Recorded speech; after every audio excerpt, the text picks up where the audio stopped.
la biografía, ¿no? Sí, señor. Yo le edité el último libro, Confesiones de un general. ¡Qué memoria! Editado, no, me lo dijiste hace pocas semanas, no me puedo olvidar. Bueno, está bien. Bueno, por eso, pero el libro publicado por Planeta, ¿no? En efecto, en la colección Espejo de la Argentina, de la que yo estaba a cargo. Muy bien, en aquellos años 90. Pero quiero traer al presente que antes las personas de derecha tenían un sentido vergonzante de su identidad. Ahora pareciera ser que eso se trasladó al otro lado. Fíjate, lo que estás contando es un cambio de la hegemonía política y discursiva. Antes, ser de derecha era bochornoso, era ser conservador, retrógrado, no particularmente culto, no demasiado inteligente. A ver, los libros que llevabas abajo del sobaco no eran Mein Kampf, salvo que fueras en el pequeño gueto de la derecha. Los libros adecuados eran otros. Pues bien, esto ha cambiado dramáticamente. Y yo diría que tenemos ya una historia larga en la cual las izquierdas peronistas y no peronistas van acumulando una serie de frustraciones que hacen que decir, yo soy una persona de izquierda, tengo esta historia, tengo estos textos, tengo estos libros, sea cada vez más sancionado y se vaya inhibiendo una actitud, una reivindicación. Veo de acá a muchas militantes feministas. Yo creo que pasa porque la manera de ser orgulloso, de ser de izquierda, es una manera que ha debilitado a las izquierdas. Es decir, tenemos izquierdas que han pensado poco sus propios fracasos. Ahora, la idea, porque esto se viene trabajando ya hace unos años, la idea de que las izquierdas puedan no defender su propia historia por los errores que han cometido nos lleva a una debilidad extraordinaria, como no poder nombrar los héroes populares, no poder nombrar los textos críticos de la tradición e ir encerrándonos en una posición de mudez, ¿no? Que me parece que es Está claro que, a ver, desde el punto de vista geométrico voy a analizarlo, ¿no? A la derecha de Milei no hay nada, ¿no? El Gengis Khan. ¿Eh? El Gengis Khan. Sí, bueno. Pero directamente. El Gengis Khan. Claro, bueno, claro. Está bien, pero Gengis Khan no está vivo, digamos, ¿no? Bueno, está eso bien, es un detalle. A la derecha de Milei, Gengis Khan, nada más. Bueno, está claro que cualquier construcción que se haga para disputarle en términos electorales, políticos, discursivos, lo que sea, a Milei, tiene que ser no hacia puede la no estar a su izquierda. ¿No? Naturalmente. No puede no estar a su izquierda. Este es un razonamiento geométrico que yo puedo entender perfectamente. Pero cuando la política es gobernada por las encuestas y lo que los políticos leen fundamentalmente son las encuestas, cuando ven que Milei no cae en las encuestas, se aterran. Por lo tanto, lo que tratan de hacer es metamorfosearse con él. ¿Y estás viendo eso? Fíjate los comportamientos de la Unión Cívica Radical, que siempre es lo que te permite saber en qué dirección avanza el termómetro. No hay espacio para oponerse. Ese es el eje de toda la reflexión radical. ¡Wow! ¿Conocen la reflexión del cine sobre que Chaplin pudo ser el gran dictador porque antes Hitler le había robado el bigote? Que Hitler ya tenía un bigote chaplinesco y por eso Chaplin pudo hacerle el doble. Eso hizo Milei. Reflexiona un poco sobre eso. Me interesa la figura. Hitler-Chaplin. Hitler-Chaplin. Le voy a tirar un penal a nuestra producción, pero estamos en etapa de prueba beta. Bueno. Estamos probando y demás. A ver si podemos buscar un fragmento o una imagen. De Chaplin. A Hitler ya lo conocen, claro, claramente, pero si podemos traer a referencia El Gran Dictador, que es la parodia que hace Chaplin de Hitler. En el año 36. Entonces, gran película, ¿no? Pero terminamos el razonamiento. Milei le robó a la izquierda el bigote. Es decir, la denuncia de la casta, la denuncia del orden, la relación dramática con la angustia y la desesperación popular. Eso supuestamente antes lo interpretaba mejor la izquierda. Ese es el bigote que le robó. Y por eso hay que volver a recuperar el bigote. Hay que ver, interpretaba es una palabra que está dicha en el tiempo verbal, omitiéndote. ¿Qué quiere decir interpretar algo? Si yo simplemente repito,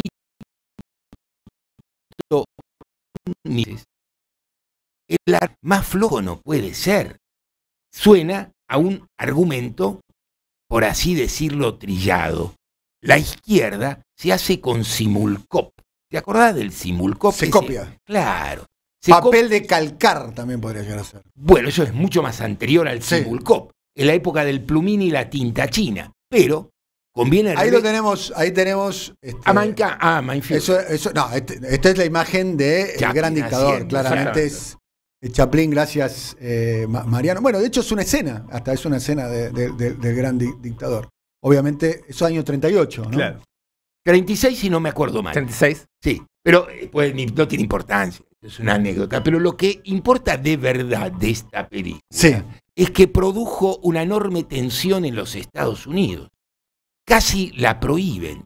Fue una situación de enorme ambigüedad porque dependía de un cambio de la posición del gobierno de Roosevelt frente a Hitler, al que conviene recordar que Roosevelt le prestó unos cuantos dineros a Alemania. Bien. Cristina volvió a hablar, dio 2 discursos en un espacio de 10 días. Un discurso, primero el de Quilmes, que pareciera ser que fue destinado, entre otras cosas, a emitir gestos hacia la interna de su espacio político, que había entrado en un debate público. No entraremos en detalles en el día de hoy, otro día lo podemos hacer. Y en el día de ayer pareciera ser que él empieza a confrontar ya de modo personal con el discurso de Javier Milei. Noto 2 cosas que me gustaría hablar y después quería escuchar un fragmento del discurso, porque el discurso dejó frases. Cristina es una hábil declarante, ¿no? Sin duda. Claramente, ¿no? Es una hábil declarante, sabe que lo que dice va a tener un determinado debate público. Y un título en la tapa de los diarios. Exactamente, sabe declarar, claramente sabe cuál es el espesor de su palabra en términos públicos. Pero pareciera ser, como dijiste vos algo antes Alejandro, que la veo, por ejemplo, utilizar palabras se caga de hambre, dejen de hablar de pelotudeces, un poquito más más directa, más natural, más de lo que se presenta a Milei, más mileizada de alguna manera, en un punto, entendiendo de alguna manera que el clima de época va por ese lado. No tengo duda. Además, ella se caracterizaba siempre por ser una expositora casi académica. Esto es, su modo de argumentar era un modo de hilvanar datos y conclusiones. Cuando habla en este tono, cambia de carácter y de modo de intervenir. Pero además, está claro que está en campaña. ¿Está en campaña? Y mirá, si yo hablo... ¿Está en campaña, Diego? Sí, me parece que sí. Lo que hizo con el Salón de las Mujeres es el modelo de lo que la oposición no hace. Milei hace algo, ponerle el opuesto de inmediato. Es lo que la política no hace. Es lo que hizo ella ayer. Está en campaña. Cuando se dice en campaña, ¿para qué, Alejandro? Esa es una pregunta que tenemos que hacer en el espacio público. Por un lado, a ella directamente. No te va a contestar, creo. Pero además, hay una cosa que está claro. Si estás en medio de una interna se define de 2 modos. Con el que la encabeza uno o con una propuesta política que estoy intentando desarrollar y sostener. La propuesta no apareció por ahora, teniendo en cuenta que no hace tanto ella explicó que sería una buena idea tener un programa, lo cual es una ocurrencia tardía, pero una ocurrencia al fin. Claro. No pareciera ser... ¿Por qué no me lo dijiste antes? Por ejemplo. ¿Por qué no se juntaron, a redactarlo con Alberto y con Massa? Pareciera ese programa no hubo, claramente, ¿no? O el programa fue el no programa. El programa no redactado es igual a los hechos ocurridos. O quizás hubo un programa y no se puede decir. A ver, cuando vos mirás las políticas en ejecución y ves lo parecidas que son unas a las otras, no hay forma de rechazar que estas políticas son el programa.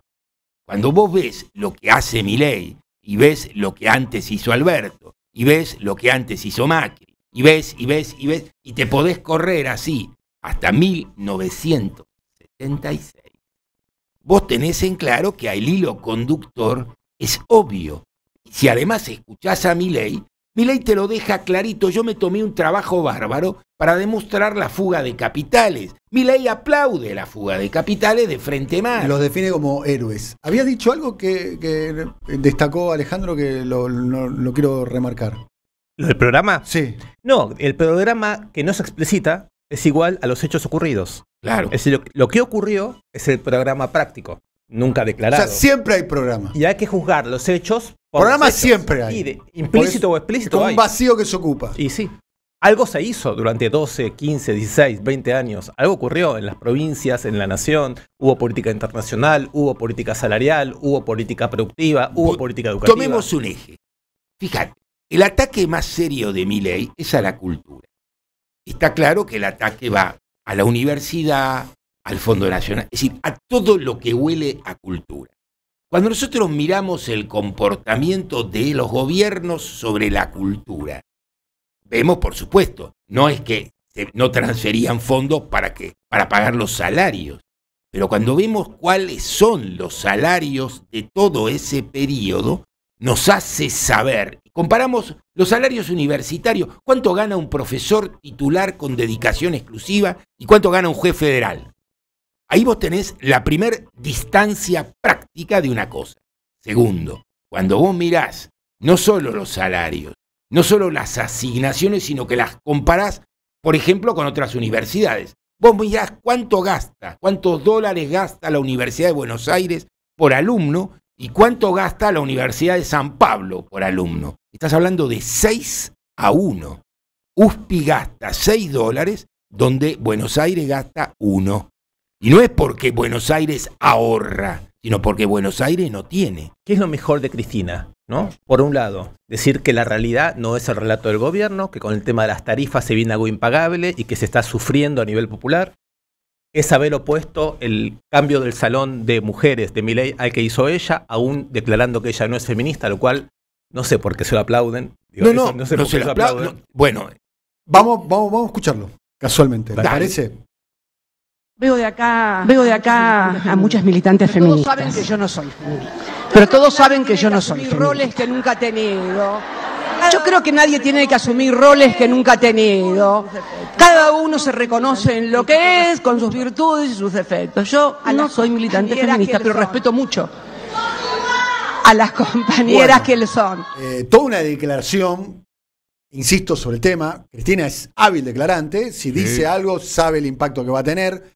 La noto a Cristina de alguna manera corriéndose de donde está hacia el margen más de derecha, más conservador, por lo menos en términos discursivos, ¿no? Está diciendo, miren, Gira al centro, se desmarca de los estigmas. se supone que el discurso feminista, Exacto. la narrativa feminista o el movimiento feminista está más vinculado a la izquierda que a los sectores conservadores vinculados a la derecha. A pesar de que hay una parte importante de feminismo Sí. que tiene un diálogo con el peronismo. Hay feminismos, como decís vos, hay feminismo como hay peronismos. y demás. aparte hay feminismos que no son de izquierda de ninguna manera.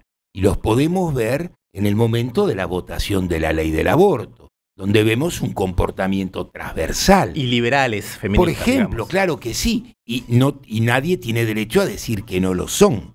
El feminismo es el reconocimiento explícito de que esta es una sociedad patriarcal y que el lugar de las mujeres es un lugar de sometimiento. Bien.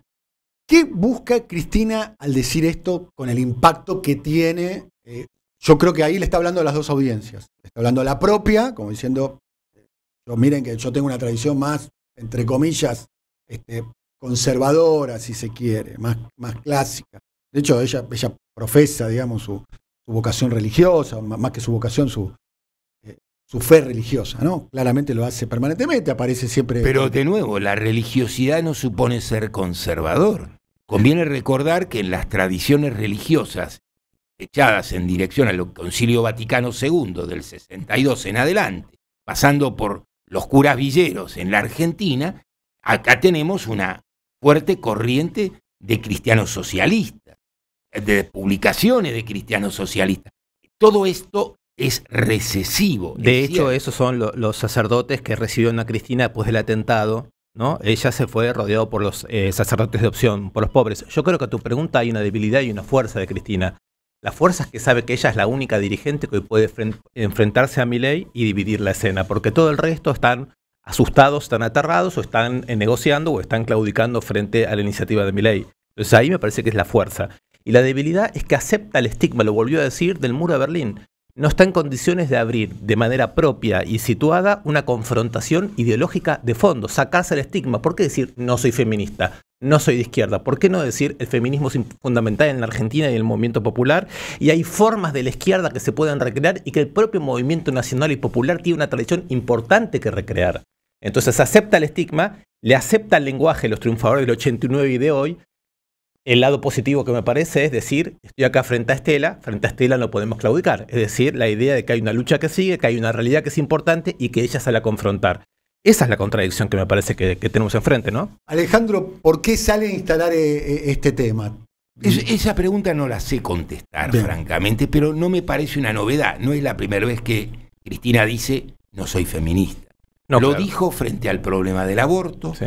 Y conviene recordar que ella bloqueó en ese momento la posibilidad de que el Congreso discutiera esta ley que se discutió bajo el gobierno de Alberto. Una amenaza de veto, ¿no? En algún momento. Directamente. Dijo que lo iba a vetar, en efecto. Pero además de esto, hay un elemento que conviene no equivocar. Cuando uno mira las dos movilizaciones más importantes, aparte de la movilización de la cultura universitaria, ve el movimiento de mujeres. Claro. Lo ve el matrimonio igualitario y ve la ley contra el aborto. ¿Y contra qué carga Milei? Contra las dos cosas. Exacto. Y que esto empieza a tener resultados en el espacio público. Sí. No sé si te viste que ayer hubo un atentado contra una pareja lesbiana, Sí. a la que le tiraron un cóctel molotov, Sí. y mataron a una de Sí. las dos.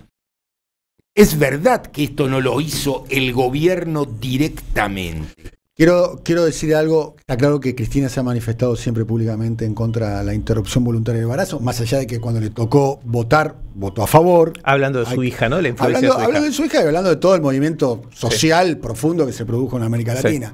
Yo tengo la frase de Diana Conti, que en ese momento era legisladora, diputada, que cuando comenzó a tratarse en modo germinal los proyectos de interrupción voluntaria del embarazo bajo su gobierno, la frase de Diana Conti es: Cristina no aborta ningún debate, más allá de que su manifestación era en contra. El problema es, lo que me parece que al feminismo, el problema que Cristina le plantea, esto lo tendrían que decir las militantes feministas, es que ella como representante de mujer no está a la altura del tipo de plebeyismo feminista que apareció en los últimos años. Ahí hay algo no saldado. No aparece nunca Cristina hablando, conversando, enfrentando un conjunto, digamos, de formas nuevas de programáticas y de producción de liderazgo de un feminismo que es un feminismo más plebeyo. Bien, acá subyace algo, ¿no? Habló 2 veces en 10 días, la información que nosotros tenemos, que es probablemente este sea el inicio de diferentes exposiciones públicas por parte de Cristina. Vos utilizaste la palabra está en campaña.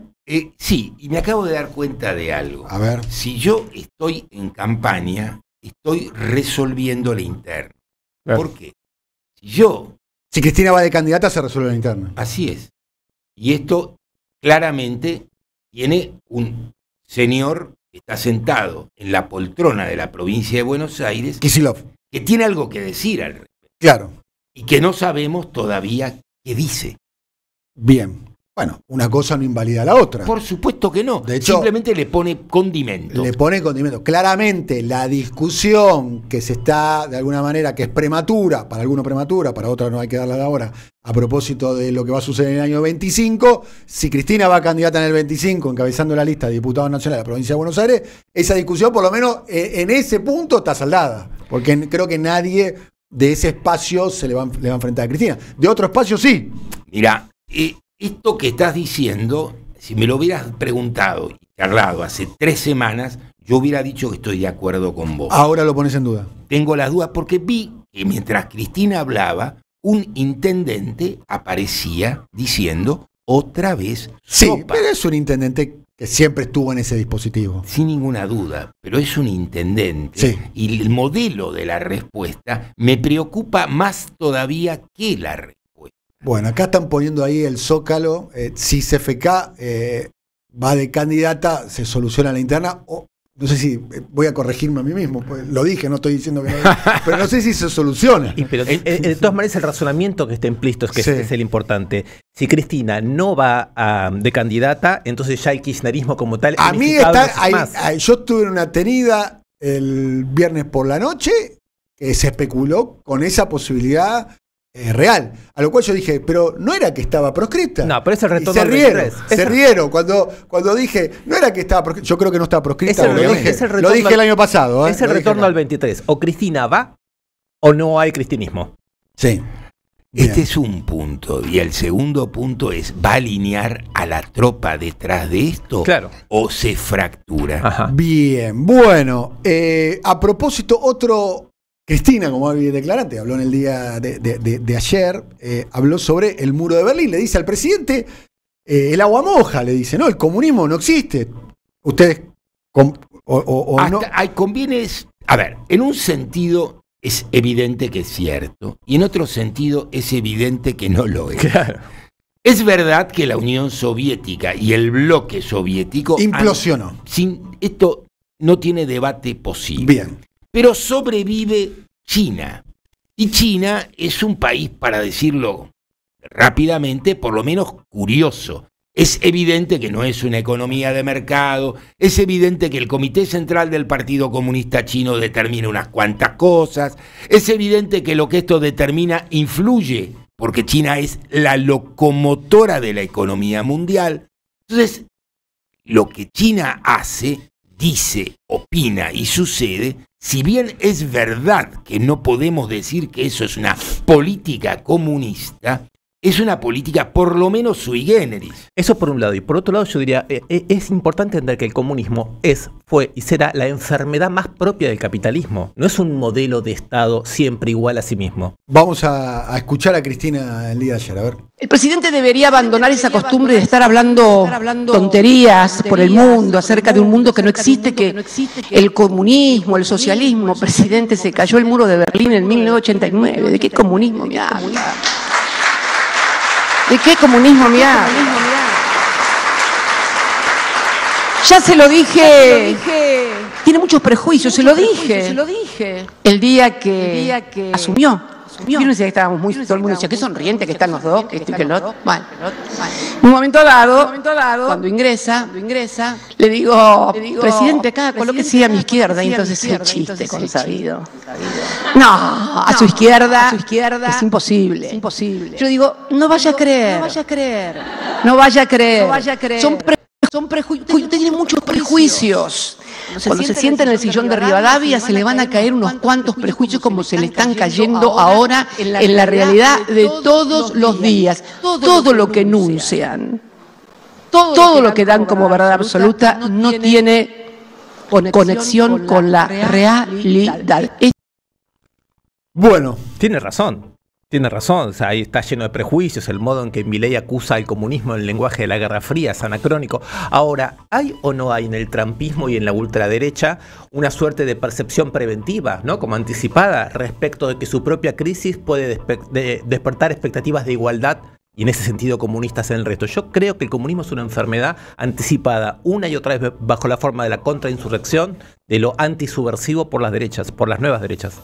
Bien, Alejandro. Estoy pensando en lo que decía Diego. Mira, yo pienso, si queremos filiar simplemente una tradición y hacer una especie de línea de puntos conceptuales, esto siempre es perfectamente posible, sin duda. Pero para que una corriente política exista, tiene que operar en el presente.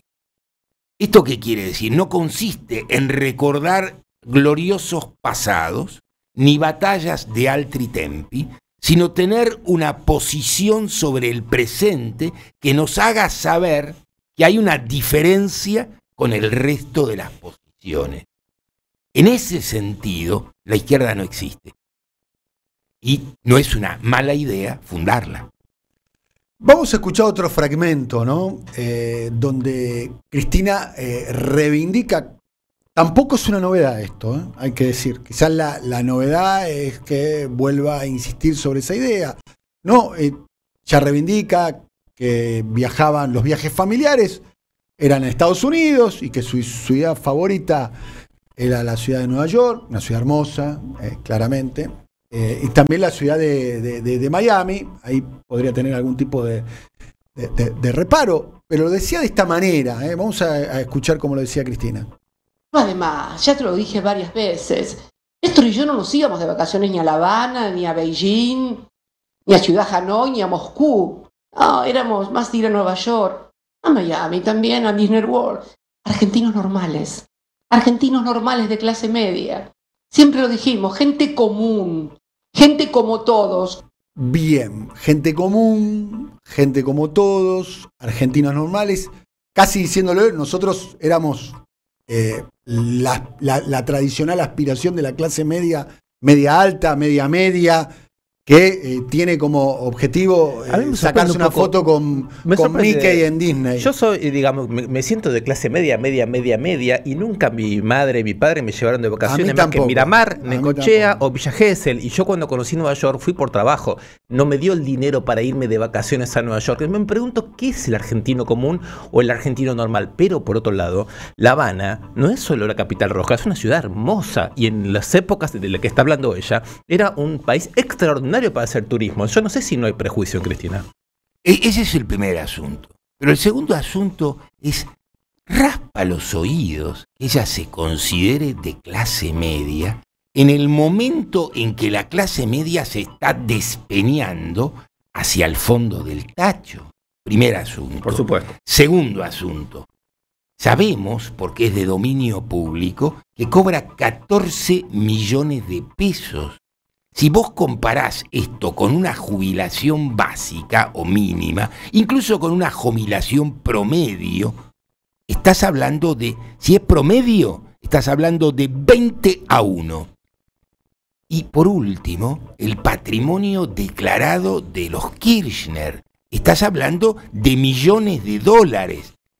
En fin, yo puedo entender que alguien no sienta que forma parte de la lista Forbes, y está claro, Cristina no forma parte de esto, pero tampoco forma parte de la clase media. Yo insisto sobre la cuestión de a quién le habla, ¿no? Creo que en el mensaje no soy feminista, soy de la clase media que aspira a viajar a Miami. Creo que le está no hablando a la audiencia propia, sino está tratando de interpretar el clima de época donde esos valores de alguna manera están siendo reivindicados. En un punto, pienso, Milei creo que fue la respuesta conservadora a la revolución feminista, ¿no? Por supuesto. A cada revolución, una contrarrevolución, y pareciera ser que Milei fue la contrarrevolución a todo, no solo el feminismo, claramente, sino la moratoria previsional, los derechos civiles, la distribución del ingreso. Mira, Dani, en los años 80, en una clase en Francia que daba Gilles Deleuze sobre Foucault, invitó a su amigo Félix Guattari a hablar de mayo del 68. Le dijo: Félix, vení, contale a los chicos lo interesante que fue la revolución del 68. Félix entró, se sentó y dijo: no quiero hablar de eso. Quiero hablar de cómo fracasó la revolución del 68, como tantas otras revoluciones auténticas y genuinas, que porque no lograron hacer triunfar una subjetividad distinta, despertaron una revancha reaccionaria de las subjetividades que se suponían refutadas en contra. Es decir, revoluciones de la subjetividad que no triunfan tienen que enfrentar un revanchismo brutal. Y eso es Milei. Eso es Milei. Todos lo sabemos, ¿no? Sin duda, pero yo me pregunto de nuevo, Dani planteaba valores de clase media, sí. Pero los valores de clase media son todos valores fechados. Las aspiraciones, digo, ¿no? Aspiracionales. Yo entendí. O sea, tu foto en Facebook, en Disney, para sectores, es el carnet de entrada en términos... Es una imagen de identificación positiva. Por eso yo creo que la clase media es otro tema para debatir, tiene que ver más... No tiene que ver con el ingreso, tiene que ver con una identidad. Entonces, es como un valor identitario de clase media. Pero ahí hay una lectura de Cristina sobre la marcha del 23 de los universitarios. Esta clase media que sale a la calle contra Milei es una clase media que todavía se identifica con Miami. Ese sería un poco entonces el fondo. Y eso creo que no es así. Ahí está el punto. Bien. Me parece que son valores más bien de los 90, claro, proyectados en esta situación. Y que esa no es exactamente una buena lectura, sobre todo cuando se dirige al segmento que vos sostenés que se dirige, y creo que tenés razón. Entonces aquí viene la cuestión. Primero, este no es el momento de contarle de ir a Miami a nadie, salvo a los que de verdad no tienen ninguna clase de complicación. Cuando vos tenés que... Hoy la aspiración de una familia normal pagar la luz. Claro. O llegar con la prepaga. Por supuesto. Sí, claro. O llegar con la prepaga. Bueno, hemos hecho, creo que un buen conversatorio que va a traer seguramente algún tipo de polémica, discusión. Creo que es un momento que está habilitado. Un poco el espacio está pensado. Si no es para provocar discusiones. En ese sentido. Vos querés provocar. No, me parece que... Creo que Cristina, con su discurso público, me parece que está muy interesada. Claramente. Volvamos a Casillero 1. Sí, señor. Cristina es hábil declarante. A Cristina, como Milei también. Milei es hábil declarante. Cuando Milei enloquece, yo creo que está, no digo guionado, pero está también pensado de alguna manera presentarse de ese modo. Vaya si no le fue bien, ¿no?